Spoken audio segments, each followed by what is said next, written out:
Hello, everybody, and thank you for tuning in to the Liberty Report. With us today is Chris Rossini, our co-host. Chris, welcome to the program. It's great to be with you, Dr. Paul. Very good. Today we want to talk about democracy, and everybody loves democracy, except for a few other people. A few people understand that pure democracy isn't so good. The founders must not have liked it. They never even put it in there. It wasn't even in the Declaration of Independence. And everybody is fighting for democracy in Washington. You never hear people mention that we are a republic. A few people will, but the big thing is the popular term is democracy because everybody gets a vote, and the vote becomes the authority for how to run a country. Well, I have a limited acceptance of democracy. I think it's probably when you have to have a vote to pick a leader or somebody in a political office, probably the vote has to be permitted. The founders certainly accepted that. But this whole idea of the majority being so powerful turned out to be very, very dangerous. And some people call it a mob. And when you look at what's going on in this country, we have mobocracy. We have mobs that are controlling things. And the Congress responds to this whole thing. The whole issue of democracy, de Tocqueville in the mid-19th century talked about this, and his conclusion after having spent some time in America, he being a Frenchman, came out with the statement that you had to be cautious because America could move toward the tyranny of the majority. And I believe we're there because everything is majority. And when you think about it, if you allow the majority to determine rights, who's going to protect the minority? And really, basically, the more loud statements made in favor of majority rule are the people who are trying to protect the minority. But if you think about it, think about our history. It was the majority that gave us, the majority vote even to get the Constitution passed. The majority vote was in favor of slavery. And even the Jim Crow laws, the majority passes those laws. And yet everybody wants the, democracy. And the founders much preferred the term a republic. To have a republic and a representative government and have selected individuals to go and participate in good government. But that didn't work too well because right now everything is determined by majority vote, and whatever the majority says, so they have become the dictators. And in this case, they are able to get together. The various special interest groups get together and they become the majority. So they can write any law at all, and that's why you end up with budgets like we have today. There's enough to control 51% plus of the votes because it's the majority vote. But it's all somebody that wants stuff from government. They're all the ones who want to undermine the principles of liberty. So I've been very negative on the concept of promoting democracy. We don't go to war to protect democracy. Unfortunately, we should go to war to protect our freedoms, but no, we go to war for various other reasons. But the democracy is not the reason we should ever go to war. We should have a goal by the federal government and by the people. The goal of the government should be to preserve liberty and present a condition where the people determine, what they want to do with their lives and their fortune, and not have it said, well, what's the majority say? Well, these budget bills that we're seeing today and have seen for decades, and they're voted for by Republicans and Democrats, and it was passed overwhelmingly, trillions and trillions of dollars. That is the end result of a truly democratic society, and the democratic society dictates rights, and that is That is where we are today, and that has to be reversed, which means that people have to come to a different understanding about what the role of government is. And it's not to take care of people, not to feed people, and not to tell and pass out benefits and be involved in education and be involved in medical care and all these things. So what happens, it becomes a political football, and it will essentially always drive the country into bankruptcy, because it does. Many people believe it is that type of rule that leads, because it's inefficient, that leads to the demand for socialism. And now that's what we have. We have the move on to collectivism. Collectivists now with the name of socialists and others, and some qualify as fascists, are already in our Congress. But that's a consequence of the failure of too much emphasis on democracy. So, Chris, I know this is something that is very important, and you've taken a look into this. So tell us what your opinion is. Yes, Dr. Paul, I agree. I think democracy is useful as a peaceful transfer of power. I mean, if you're going to have transfers of power, peaceful is the way to go. But what is far more important is what powers the people in power have. Now, if politicians followed the Constitution, respected the Bill of Rights, then yeah, democracy, great. But if they don't, and they haven't for a very long time, then democracy makes no difference. If a king could take your rights, your liberties, and your property away, then what's the difference if the majority does the same exact thing? There's no benefits. And the people in power, we've been under this system for a while, have been very clever, and in a bad way. They've drilled into everyone's minds that democracy equals freedom, that it equals freedom, and it most certainly does not. Look at how our freedoms have been disappearing over this last year, and it didn't just start this last year, over the last decades. And democracy has not prevented it at all. So the important thing is how you change power, but far more important is what powers the government actually has. Very, very good. Right now there's a discussion going on in Washington and elsewhere, and there's a big debate going on the filibuster. The filibuster is a tool that protects the minority, and that's what freedom should be all about. How do you protect the minority from the majority that will abuse it? But the filibuster was designed for that sole purpose. Originally, the filibuster was reserved for the senators. It was reserved, you had to have a vote of 66% to pass a bill. So this was a pretty tight protection. So that protection of the individuals that didn't like it could filibuster. That doesn't mean they destroy it, but they just have to get more support for it. And it was reduced several years ago, a couple of decades ago, down to 60. So 60 is the magic number.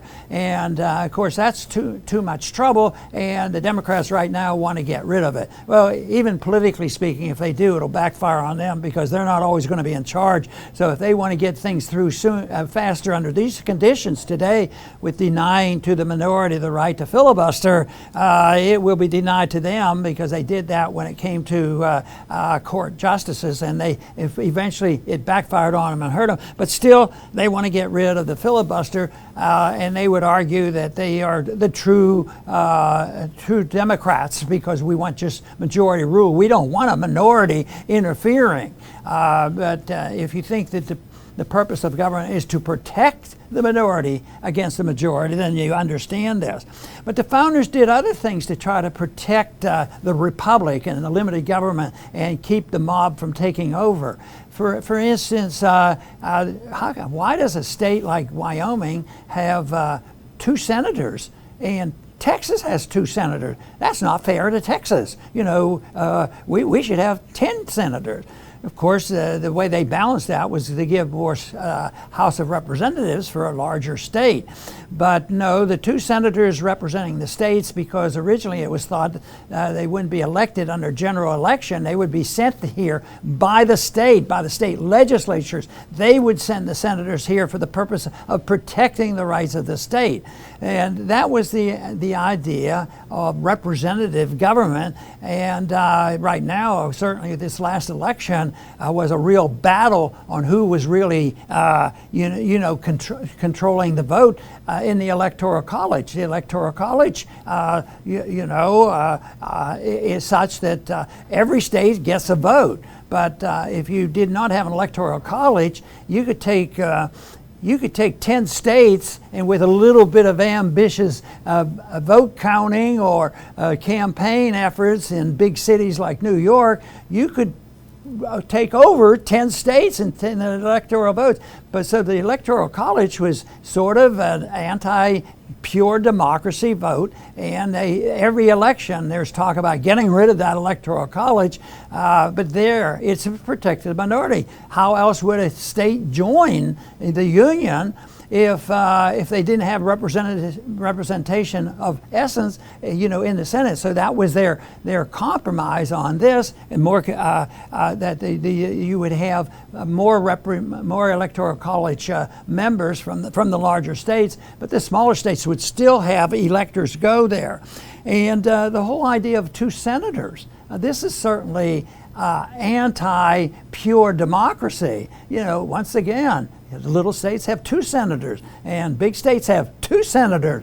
And but the principle is they were supposed to be representing the states, not necessarily each individual. And this is there's a lot of things embedded in our rule of law and our Constitution where there was a challenge on pure democracy. And of course, it was Benjamin Franklin was asked that famous question as they finished writing the Constitution. They said, "What did you give us?" A lady came up and asked him. He says, "A republic, if you can keep it." And the founders were big on making the pledge that it can't work unless you have a moral people acting responsibly and taking care of themselves and taking care of matters back at home. And but it wasn't going to be magic. You can't just write into the Constitution and say you are a republic and this is what you're going to do. None of it in any government, for that matter. If you don't have a moral people, you can't have a moral government.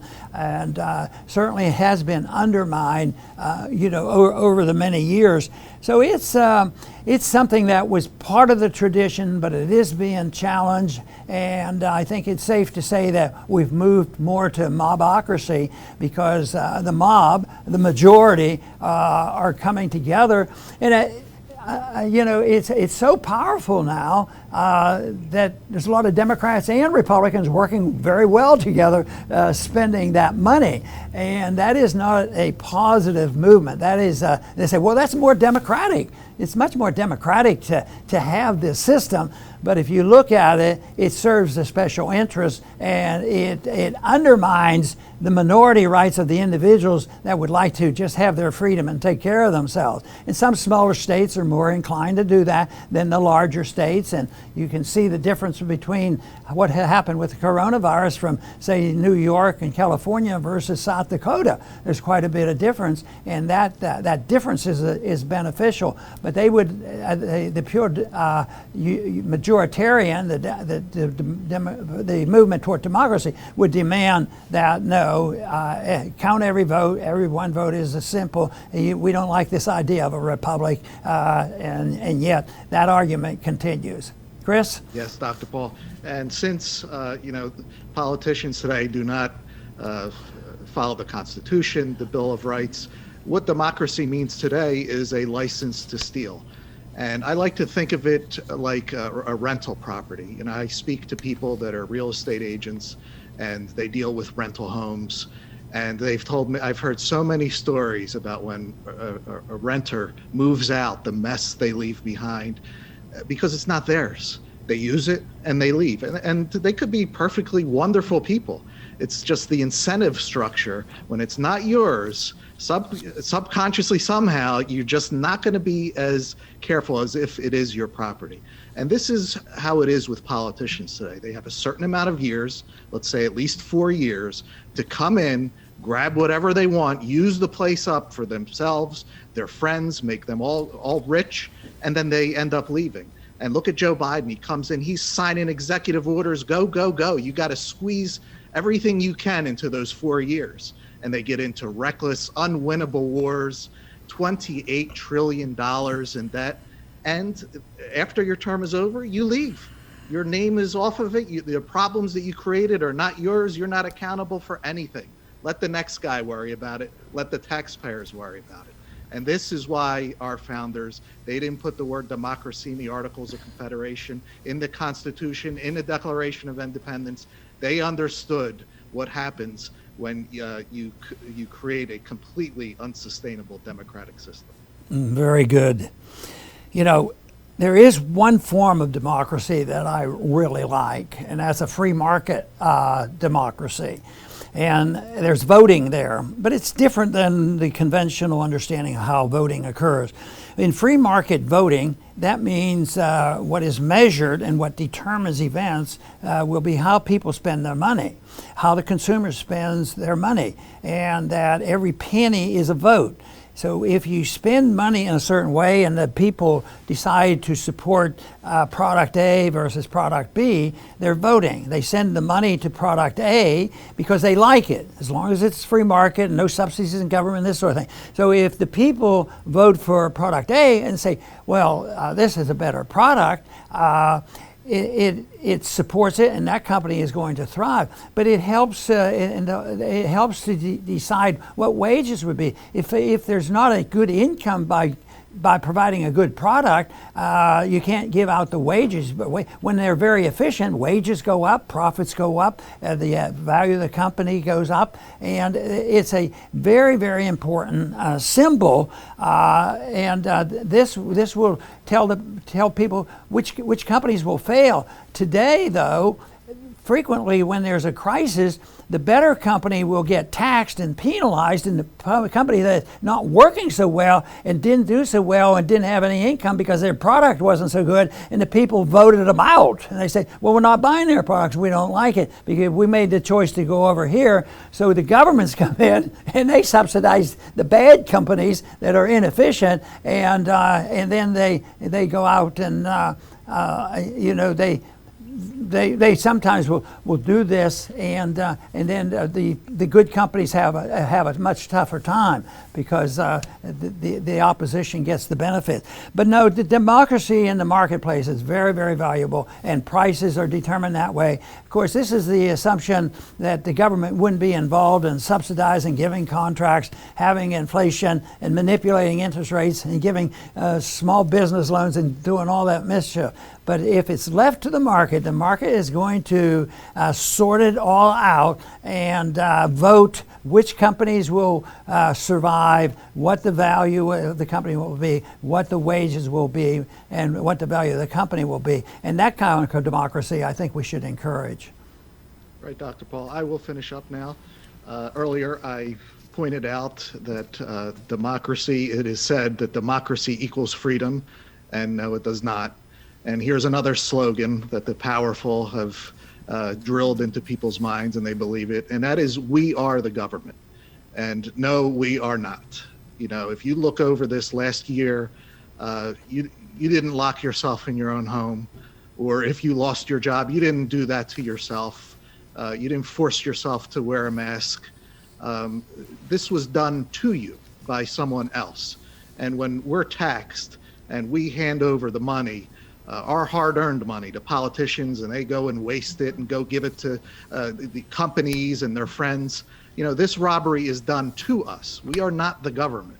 But, you know, that provides cover. It's a catchy slogan. People believe it. And it provides cover to pretty much every form of tyrannical action you could think of. People think, oh, well, we're the government.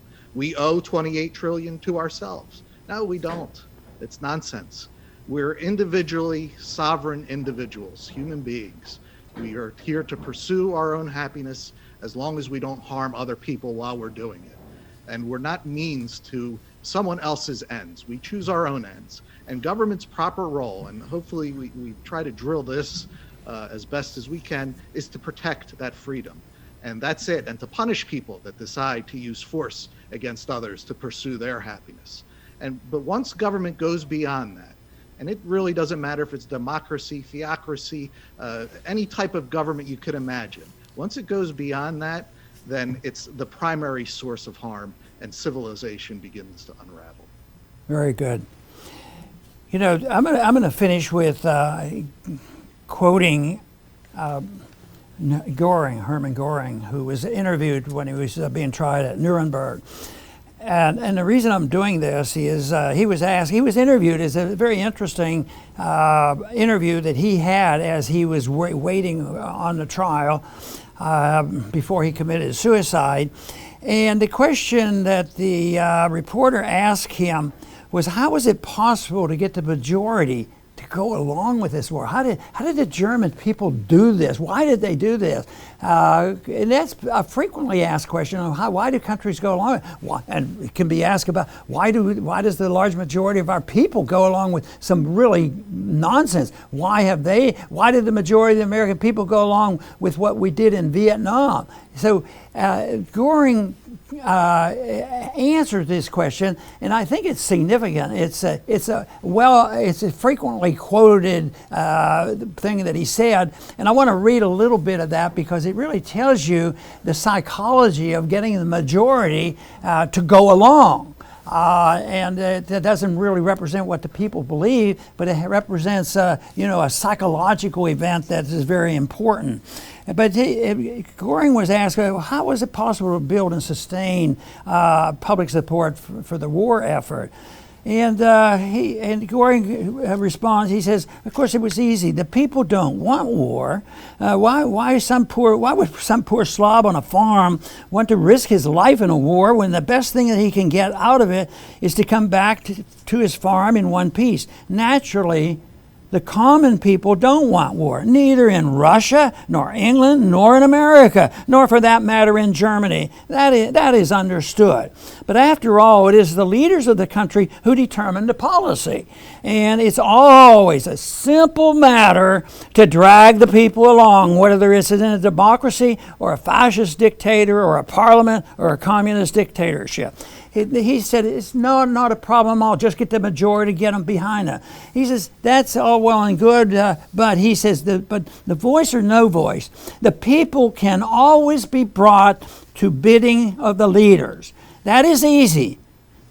All you have to do is tell them they are being attacked and denounce the pacifists for lack of patriotism and exposing the country to danger. It works the same all the time. So whether it's a foreign invader or domestic terrorism or whatever, it's that type of psychology that is used to get the majority to come along, scare the living daylights out of them. They're being attacked. Now we talk about domestic terrorism and foreign terrorism. So there's always an enemy out there, and if one disappears and taken care of, there will be a new one out there. So, and he says it was an easy matter, no matter what kind of government you had, but you had to get the majority to go along with it. Democracy works because you just scare people and they'll go along with it. Of course, that's what we would like to reverse, that attitude, that people don't go along with it, because I think that what Goring was talking about was historic. It was that attitude's been around for a long time, and sometimes it doesn't work just with saying that you're lack patriotism if you don't do it. Sometimes it's deadly, and then there's a use of force to make people become part of the majority, and that is why I strongly oppose the whole principle of pure democracy as the founders did. I want to thank everybody for tuning in today to the Liberty Report. Please come back soon.